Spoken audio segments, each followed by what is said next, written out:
a legislação ela acompanha a maturidade do país. Se a gente lá no começo estava falando de algo punitivo, hoje a gente quer incentivar um restauro voluntário, a gente quer incentivar o restauro em escala. E a legislação está retratando essa vontade do país. E a gente achou que ia ser um processo parecido com o que a gente viveu quando começou a trabalhar com nascentes. Muita resistência, muita resistência. Só que não, os produtores rurais estão super interessados em aderir. Então o cara que tem uma criação de gado, ele percebeu que ele pode plantar linhas de árvores, mesclando nativas e exóticas, né? E melhorar a qualidade do pasto dele, melhorar a infiltração de água, melhorar a qualidade do solo. Como a gente pode pensar a restauração em escala das florestas, da Mata Atlântica até a Amazônia?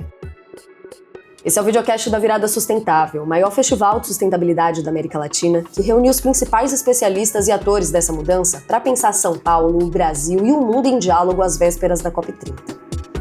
Nessa 15ª edição do evento, tivemos debates sobre políticas públicas, consumo consciente, justiça climática e muito mais, diretamente do Centro Cultural São Paulo. Agora, você escuta todos aqui.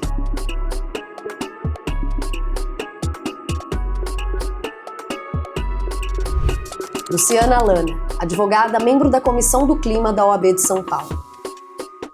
Muito entusiasmada, eu participo da Coalizão Brasil Floresta e Clima e Agro, e a gente trabalha muito essa agenda da restauração em escala, mas o meu papel aqui hoje é para falar da legislação, e a legislação ela vem, né, ela começou de uma outra forma para a gente chegar hoje onde a gente está aqui para falar em restauração de escala, o restauro voluntário.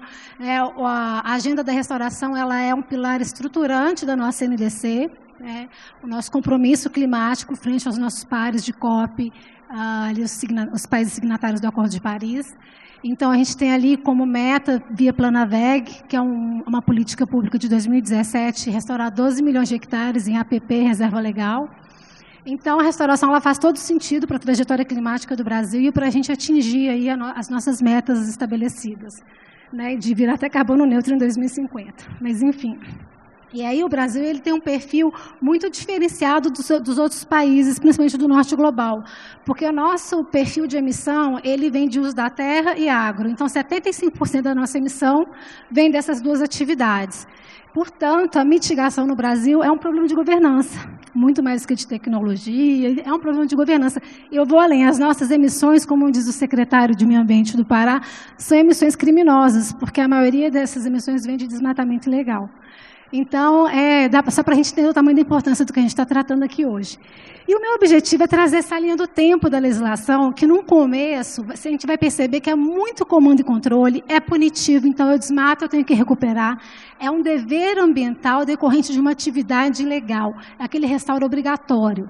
E aí, com o amadurecimento do tema no país, a gente percebe que ela entra nessa estratégia, ela passa a se tornar uma agenda estratégica, uma agenda que compõe a política nacional de meio ambiente do país, e suas políticas públicas. Então, vamos começar. O Código Florestal de 65 não está mais vigente, mas eu acho importante trazer, porque é lá que veio a introdução do Instituto da APP, Área de Preservação Permanente e Reserva Legal. E esse Código Florestal, ele é o primeiro que traz essa obrigação de recuperar se eu causar o dano. Então, né, vinculando o dever de restauro a uma atividade legal. Aí depois eu só peguei aqui um negócio, porque senão a gente não esquece alguma coisa, né? Eu falei muito curto o tempo. Aí a gente vem para a década de 80. Aí na década de 80 é uma década super importante para a agenda brasileira de meio ambiente, porque a gente tem a publicação da nossa Política Nacional de Meio Ambiente, em 81, e ela traz a ideia da responsabilidade, o conceito da responsabilidade civil, que é objetiva, e que eu tenho que reparar todo o dano que eu causar ao meio ambiente. E a leitura disso a gente faz até hoje, porque o STF recentemente decidiu que a obrigação de reparar o dano é imprescritível. Então, você imagina que aquele imóvel que tem um passivo, não adianta, mas não foi eu que fiz, eu tenho muitos anos, enfim, ela é imprescritível essa obrigação de reparar o dano, né? Que, não sei se você sabe, mas no direito a imprescritibilidade ela é uma exceção. E aí, no caso, aqui no meio ambiente, ela é aplicada para proteger o meio ambiente. E aí, gente, e depois veio a nossa Constituição da República, que tratou um capítulo inteiro para a agenda do meio ambiente, o artigo 225, e trouxe a ideia da tríplice responsabilidade ambiental. Então, toda vez que eu lesar o meio ambiente, eu posso receber uma sanção administrativa, penal e civil. independente uma da outra. Então, sobre o mesmo fato, eu vou ter a incidência de 3 esferas de responsabilização. Logo em seguida, veio a Lei de Crime Ambiental, em 98, e o seu decreto regulamentador, em 2008.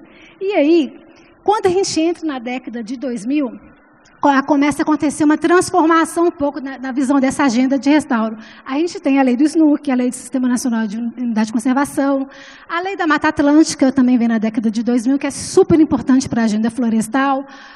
Também tem a Política Nacional de Biodiversidade e a Lei de Gestão de Florestas Públicas. Tudo isso vem nessa década. Isso começa a modelar e trazer uma possibilidade do país construir uma governança mais propícia para desenvolver esse restauro em escala e o restauro voluntário. Porque, assim, a gente tem que convencer o proprietário do imóvel rural, naquela área que ele pode desmatar, que é o desmate legal, a não desmatar. E se eu não trouxer um incentivo econômico para que ele faça isso, fica difícil. Né? Então, a lei começa a olhar para isso. E aí vem uma das coisas que eu acho mais fantásticas, que eu gosto muito. Primeiro veio a Política Nacional de Mudanças Climáticas, em 2009, porque aí o país começa a ficar mais maduro no tema. E, por incrível que pareça, a nossa governança climática ela só é considerada algo mais estruturante, de acordo com o Tribunal de Contas da União, em 2023, com o Plano Clima. Então, a gente está falando de coisa muito recente, muito recente. Né?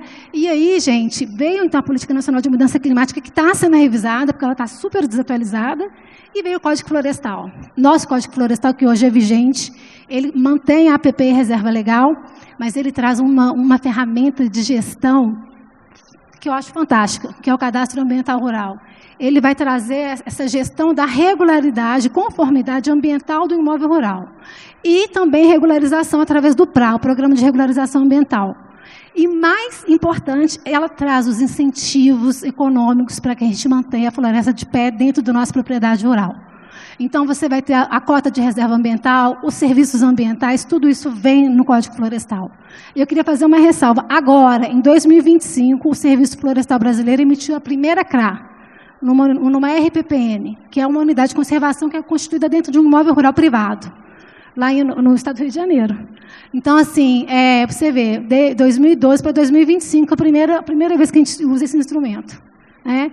E aí, saindo daqui, já estou chegando no final da minha fala, aí a gente entra no Planaveg. O Planaveg, ele vem em 2017, e o objetivo dele é restaurar 12 milhões de hectares até 2030, e isso está lá como meta da nossa NDC. Só que o Planaveg só vai se estruturar e cumprir o que ele está prometendo se tiver carro eficiente. Porque o Planaveg ele quer restaurar esses 12 milhões que foram mapeados dentro de APP, reserva legal e unidade de conservação. Mas se eu não tiver governança na unidade de conservação, nessas unidades de conservação de papel, se eu não tiver um CAR implementado, e eu vou falar para vocês um dado, 3,7% do CAR está implementado hoje no país. 3,7%. Se isso não andar, se essa governança de dados, se essa governança estrutural não caminhar, eu não caminho com a restauração. Tá? Mas aí, gente, eu acho que o mais importante é perceber que está tendo uma evolução, a legislação ela acompanha a maturidade do país. Se a gente lá no começo estava falando de algo punitivo, hoje a gente quer incentivar um restauro voluntário, a gente quer incentivar o restauro em escala. E a legislação está retratando essa vontade do país. Então, acho que a gente está num caminho bom, sim, não vamos ser pessimistas não, né? Isadora Gran, coordenadora de Justiça Climática no Climate Reality Project Brasil. Eu queria começar falando do porquê, né? Do porquê que é importante, pensando restauração, a gente trazer esse olhar da justiça climática. E aí eu fiquei lembrando muito de um conceito do Malcolm Ferdinand, da ecologia decolonial, que é da dupla fratura colonial. Colonial e ambiental, né? Que ele vai trazer um pouco esse lugar de, tipo assim, qual que é esse abismo que tem entre as questões ambientais e sociais no enfrentamento, né? E como toda a colonialidade expressa no racismo, nas desigualdades socioeconômicas, de gênero, vai atravessar também as questões ambientais e vice-versa, né? Um ciclo. E aí, pensando nisso, né? Eu acho que a primeira coisa, assim, a premissa desse olhar da justiça climática para a restauração, eu acho que é o entendimento de que o mesmo processo histórico que faz com que, né, essa exploração predatória da natureza venha acontecendo, também é o mesmo processo histórico da exploração dos povos. Então, quando a gente olha para a restauração, eu acho que é preciso também fazer essa conexão, né? Que seja uma restauração, sim, do que a gente entende como natureza, meio ambiente, mas também seja uma restauração de vínculos, de histórias, de dignidade, né? De permanência de modos de vida, né? Que a gente precisa fazer esse diálogo para que isso esteja conectado.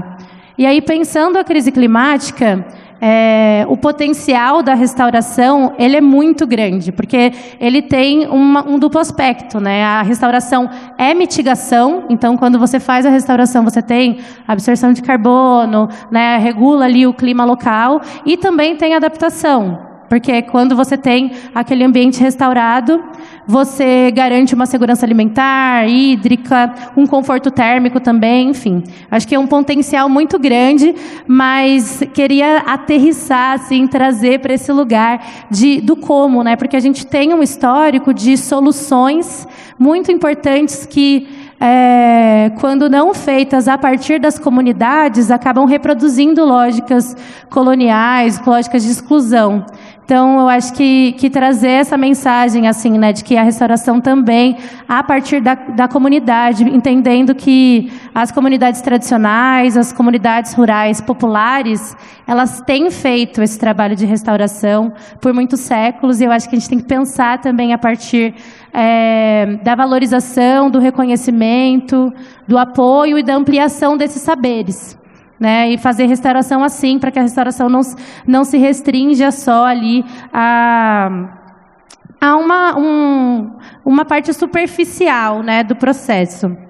E aí eu queria contar. Deixa eu ver meu tempo aqui, porque tudo bem. Eu queria contar 2 causos para vocês, né? A gente trabalha com as cartas de direitos climáticos, que são uma metodologia que convida moradores de um território para se reunir, identificar os impactos da crise climática que já estão sendo sentidos ali e traçar demandas.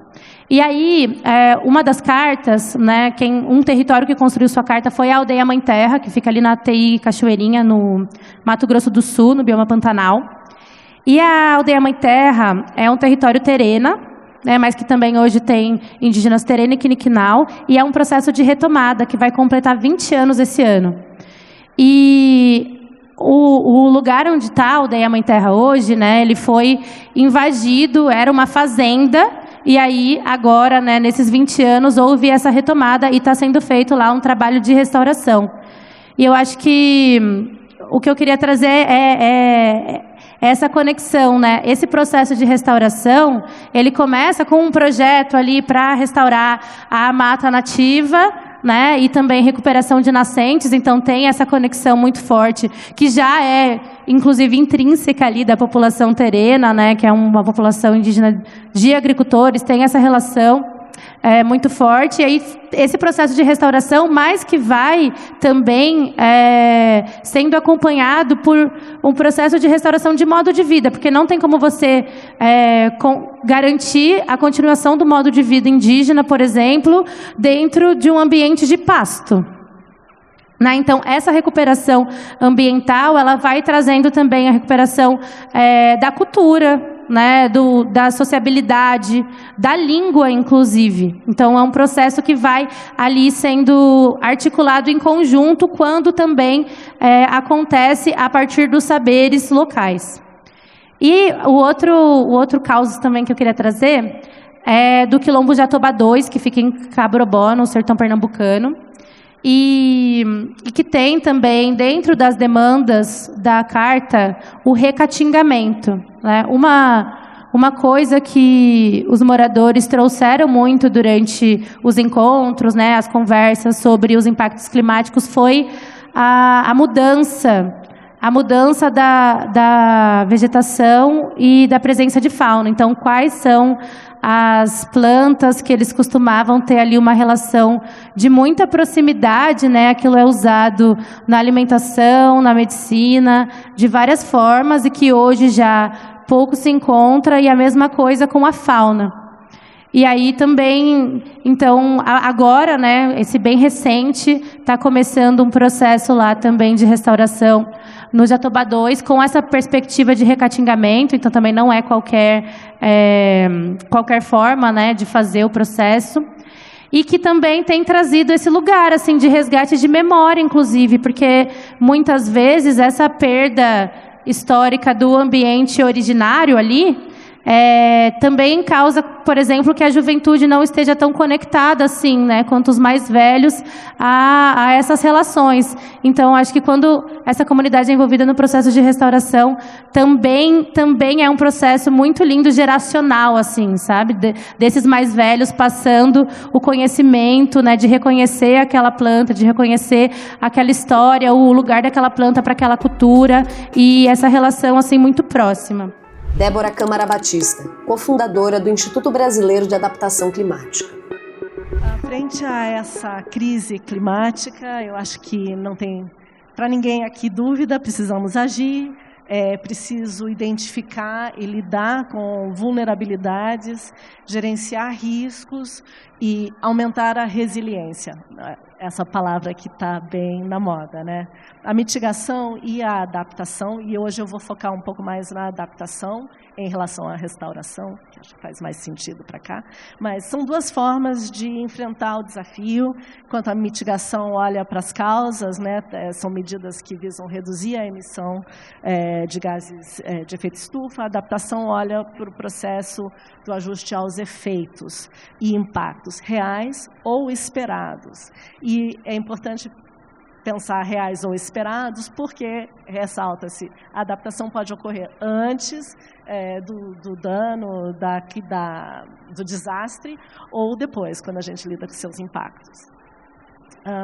Enfim, as duas coisas, mitigação e adaptação, elas podem ser complementares, e com uma boa abordagem, uma boa gestão de riscos, que considera o risco climático, e aí especialmente quando a gente pensa em uso da terra, segurança alimentar, então você pensa, eu preciso administrar os riscos de que minha terra, ou de que eu não possa produzir. Por isso que eu penso, é muito importante você lidar com as duas coisas. Já falei que a adaptação pode ser antecipatória ou reativa. Então, queria comentar um pouquinho sobre os tipos de adaptação. A adaptação, ela pode ser caracterizada de diversas formas. Abordagens, atitudes, o momento em que acontece, pode ser através do tipo de medida ou ação implementada. E são dessas 5 formas que eu quero comentar hoje, ou seja, medidas de adaptação podem ser tecnológicas, com a adoção de sistemas de irrigação mais eficientes ou de sistemas de alerta precoce. Também pode se tratar de medidas infraestruturais, então construção de dique, de reservatório, em cidades, drenagem urbana, tudo bem. Mas também tem medidas institucionais e políticas, e aí a gente já falou dos planos nacionais de adaptação, legislação e exigências regulatórias, que também são métodos de avançar com essa agenda, sociais, através do fortalecimento de capacidades locais e também do treinamento do trabalho com comunidades. Eu gostei muito do que você falou, porque eu sou super partidária de que esses trabalhos precisam ser feitos de uma forma colaborativa, participativa, com muita escuta. Não adianta chegar impondo uma ideia de fora, vamos decolonizar, né? Enfim. E o último tipo de medidas de adaptação são as ecológicas, baseadas na natureza. São ações concretas para reconstruir a biodiversidade, a estrutura e as funções de um ecossistema, de uma área que foi degradada. E isso pode ser recomposição de floresta, de áreas úmidas, de savana, qualquer tipo de ecossistema. Passa pela recuperação de solo agrícola, áreas urbanas, verdes. A restauração, ela faz parte dessa categoria. Uma estratégia de adaptação baseada na natureza, fortalece a resiliência das pessoas e dos ecossistemas frente aos impactos da crise. Enfim, com toda a complexidade que a restauração traz, ela continua sendo dentre essas soluções baseadas na natureza, ela é considerada uma das mais efetivas e mais facilmente acessadas, disponíveis para combater a mudança climática. Além disso, ela tem, digamos, outros benefícios, né? A proteção da biodiversidade, conservação dos recursos hídricos, acaba representando uma forma de lidar com a escassez de água, de combater a degradação de solo, reduzir a pobreza e a desigualdade. Isso sem falar que, além de todos esses motivos, a gente tem um compromisso nacional do Brasil. Se comprometeu a reduzir suas emissões de gases de efeito estufa e, para isso, adotar uma série de medidas em diversos setores. E, no setor do uso da terra, tem aí a previsão de reflorestar 12 milhões de hectares. E o Planaveg, citado por você, Luciana, reafirma a meta de restaurar esses 12 milhões de hectares de vegetação até 2030. Verdade. Eu tenho que botar o... Tá bom. E, bem, aí com isso eu fiquei pensando, e como é que a gente está indo, né? A gente se comprometeu com 12 milhões de hectares, e eu tentei achar números, etc. É muito difícil, pelo que eu pude ver, não tem um número nacional oficial consolidado de hectares restaurados, acumulados até hoje. E, nesse momento, assim, o Observatório de Restauração e Reflorestamento, que é uma iniciativa multi-institucional, é um repositório público super abrangente, e esse dashboard, o dashboard deles, indica aí mais ou menos 150 mil hectares em restauração que já foram mapeados. Nossa meta são 12 milhões, né? Então, evidentemente, é preciso ganhar escala. É preciso. E aí, com o IBRAC, até o momento, a gente tem trabalhado, apoiado projetos de menor escala. E aí o que fica evidente são complexidades contextuais, né? A gente tem iniciativas que a gente apoia, na zona costeira, no nordeste do país, são municípios pequenos, tem desafios sociais e econômicos, tem as complicações da mudança climática, tem as pressões, especialmente por serem zonas costeiras, pressões imobiliárias e de turismo, e tem as características e carências locais do pessoal e das comunidades que compõem esses locais. A gente vê, muitas vezes, a falta de informação, ou melhor, a questão da informação. Às vezes falta, mas às vezes sobra. É uma abundância de informação, de relatório, de fato, de fala, de post. E aí o que acontece é que fica difícil de identificar o que é relevante para mim aqui no meu município pequeno, com os meus desafios e o meu contexto. Às vezes de entender, porque quase sempre vem com termos, conceitos complexos, distantes da minha realidade. Além disso, tem falta de capacidade e treinamento, e aí pode ser capacidade de gestão, seja da comunidade ali, uma falta de conhecimento, mas também até de autoridades locais que precisam fazer parte da iniciativa. E eu quis comentar esse porque diz respeito também a esse arcabouço institucional e regulatório, a burocracia que frequentemente impede acesso dessas comunidades, desse pessoal que tem que participar do processo, há incentivos, há recursos.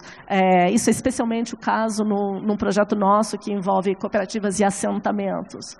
Só para, enfim, muitas vezes eu já ouvi, olha, eles não deixam a floresta produtiva chegar no produtor. É uma queixa, a gente ouve, né? Bom, e aí nem vou falar muito desse, mas, por outro lado, um projeto interessante que possibilitou, que tem muito potencial de escala, que é o Restaura Brasil. Não é um projeto em que a gente participa, mas eu quis citar, porque foi um que me chamou muita atenção devido a características fundamentais, na minha opinião, para escalar a restauração.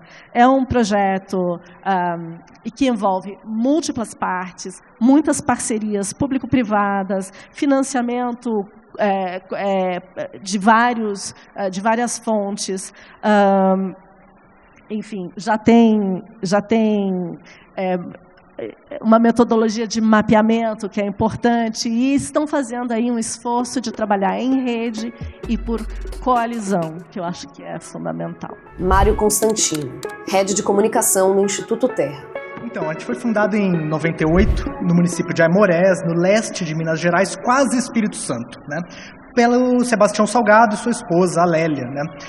Esse foi um projeto, uma iniciativa que começou quase como uma coisa romântica, assim, né? O Tião sempre falou em vida, nós não éramos ambientalistas, nós nos tornamos ambientalistas, né? E por que eu digo romântico? O Instituto Terra fica num local que costumava ser uma fazenda de gado que pertencia ao pai do Sebastião.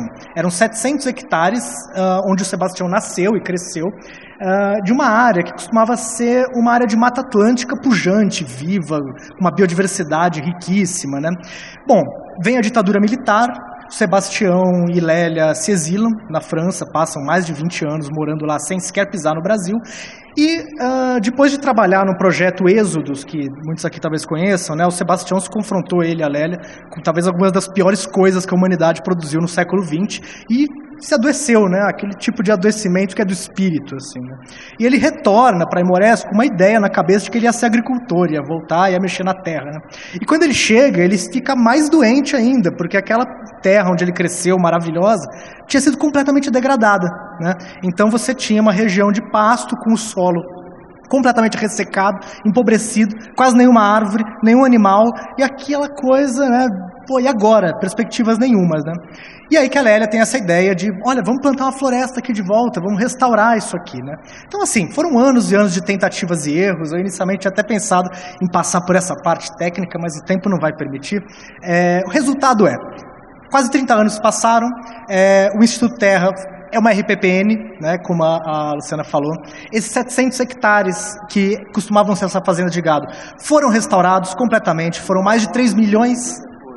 Tem uma foto famosa do antes e depois, convido todos a procurar na internet aí depois.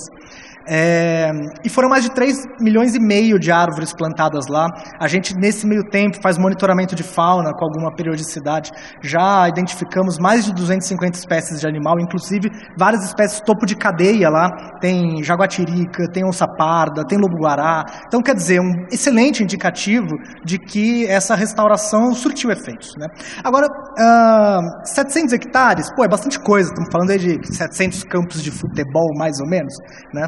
Que até, inclusive, adquiriu fazendas vizinhas agora para continuar expandindo esse processo. O Instituto hoje tem 2.400 hectares e essas áreas novas também são áreas degradadas, né? É um pouco a nossa maluquice, né? Ficar comprando fazenda degradada e restaurando elas, né? Mas 700, 2.400, 5.000, 10.000... não importa quanto seja, a gente está falando aqui, olha o drama da nossa situação. A meta é restaurar 12 milhões. O quanto que uma organização, uma ONG pode comprar de terra, a gente vai comprar o Brasil inteiro. Não existe isso, certo? Então, assim, eu vou gastar a segunda metade da minha fala focado numa outra parte do nosso trabalho que é menos conhecido do que essa justamente representada ali nas fotos do antes e depois, né? O Instituto hoje ele tem 3 linhas de atividades complementares. A primeira é justamente essa, de restauração ecossistêmica, e é uma atividade que a gente executa dentro da propriedade que é do Instituto, né? Então, esses hoje 2.400 hectares. A gente, desde 2005, trabalha também com educação ambiental. Tem vários programas diferentes voltados para criança, para adolescente, para técnicos ambientais, mas eu também não vou tratar disso. Eu quero tratar do terceiro tema, que é a área nossa de desenvolvimento rural sustentável. Porque isso foi uma coisa que a gente foi descobrindo também com o tempo. Tudo que a gente faz, a gente foi descobrindo com o tempo, né? Bom, e uma das coisas que a gente descobriu com o tempo é que se a gente não trabalhasse em colaboração com os produtores rurais, com os povos indígenas que existem lá na região da Bacia do Rio Doce, a chance da gente reverter a crise ambiental bom, não vou nem falar em escala planetária, mas em escala local também, porque é dramática a situação da bacia do Rio Doce, a chance era zero, basicamente, né? Então a gente começou em 2010 a trabalhar primeiro com restauração de nascentes, né? Então nos parecia uma excelente ideia, e é uma ótima ideia, né? A gente buscava os produtores rurais, apresentava um projeto que a gente tinha chamado Olhos d'Água, né? Muitos produtores lá na região são produtores de gado, pecuária extensiva, ou algumas monoculturas de commodity, geralmente café, principalmente café. Às vezes você encontra um pouquinho de cacau hoje em dia, mas principalmente café, tá? E um detalhe importante, tá? A região lá da bacia do Rio Doce, diferente, por exemplo, da Amazônia, ou uma região na Bahia, onde a gente vê muito projeto de agrofloresta, né? É uma região muito montanhosa, né? Na literatura, alguns autores chamam a paisagem lá de mares de morros. É uma imagem poética bonita, né? É morro atrás de morro, atrás de morro. E isso, assim, do ponto de vista de paisagem, traz uma dificuldade para a restauração muito grande, porque você não consegue mecanizar isso, né? Então, você tem que restaurar manualmente. Você vai com um motocoveador, que imagina uma furadeira de chão, uma coisa bruta, e a gente tem um pelotão, é quase uma campanha militar todo ano, é um exército de 100 homens brutos furando o chão e plantando mudinha atrás de mudinha atrás de mudinha, centenas de milhares todos os anos. Então, assim, é uma coisa custosa de fazer, a gente não usa pesticida, então tem que fazer manutenção também manual, com roçadeira todo ano, para tirar a braquiária, né, aquela grama alta, famosa de pasto, né, que nasce, porque costumava ser pasto lá nas regiões em que a gente restaura. Então é uma coisa super complicada, super difícil. Bom, a gente chega nessas propriedades rurais desde 2010 com a proposta de restaurar as nascentes. No início, muito produtor rural não queria, né, por 1001 razões. Às vezes a razão é econômica. Ele falava, olha, eu tenho aqui 10 hectares minha propriedade. Vocês querem cercar meio hectare em volta de uma nascente, eu vou perder 5% da minha área de pasto, essa conta parece que não é vantajosa para mim, não quero. Ou então, era uma questão de recursos humanos. Veja, eu sou um senhor de idade, aqui não tem mão de obra disponível, eu não tenho recurso para pagar mão de obra, eu não consigo trabalhar para cercar essa nascente, por exemplo. Então, vou passar, né? Ou às vezes até de fake news, de ideologia, né? Instituto Terra, Sebastião Salgado, esse cara é de esquerda, né? Às vezes a coisa ia por aí também, né? Só que a gente quebrou isso com o passar dos anos. Infelizmente, acho que a principal razão para a gente quebrar isso tem duas, né? Uma é positiva, outra é negativa. A razão positiva é porque quem foi topando foi dando resultado, né? Depois de cercar e proteger as nascentes, depois de 2, 3 anos, a vazão de água nessas propriedades rurais volta, né? E os vizinhos começam a querer imitar, naturalmente, falar, opa, deu certo lá, deixa eu fazer aqui também, né? A razão negativa é que a gente tem uma estação pluviométrica instalada dentro do Instituto Terra, e o índice pluviométrico que a gente vem registrando nos últimos 21 anos reduziu de 40% a quantidade de precipitação na região. Quer dizer, é dramático, tem um processo de desertificação avançada acontecendo na bacia do Rio Doce. Então, assim, mesmo os mais reticentes começaram a ver, né, a situação ficar cada vez mais dramática. Bom, meu tempo acabou, né? Mas eu adoraria poder entrar também na novidade aqui, eu vou só deixar no ar o gostinho. A gente começou a trabalhar também com agroflorestas, né? Que foi uma novidade que a gente trouxe. E o curioso é que a gente achou que ia ser um processo parecido com o que a gente viveu quando começou a trabalhar com nascentes. Muita resistência, muita resistência. Só que não, os produtores rurais estão super interessados em aderir. Então o cara que tem uma criação de gado, ele percebeu que ele pode plantar linhas de árvores, mesclando nativas e exóticas, né? E melhorar a qualidade do pasto dele, melhorar a infiltração de água, melhorar a qualidade do solo. Ainda que parte dessas árvores, mogno, cedro, ele utilize para fins comerciais, ele corte, depois replante, mas a gente está falando no mínimo aí de uma redução de danos significativa, né? E para o cara que tem, por exemplo, uma lavoura de café, a gente também está incentivando, né, a conversão em modelos simplificados de agrofloresta. Vamos mesclar esse café, vocês já viram lavoura de café, às vezes em morro, aquele solo exposto, às vezes até branco embaixo, de tanto calcário que o cara tem que jogar para corrigir o pH do solo. Cara, a gente tem que proteger esse solo com cobertura vegetal, vamos entrar que seja com cacau junto em algumas espécies nativas, você já vai melhorar a sua situação, você vai diversificar a sua renda, né? Então é uma forma também de você trazer esse produtor por vontade própria, né?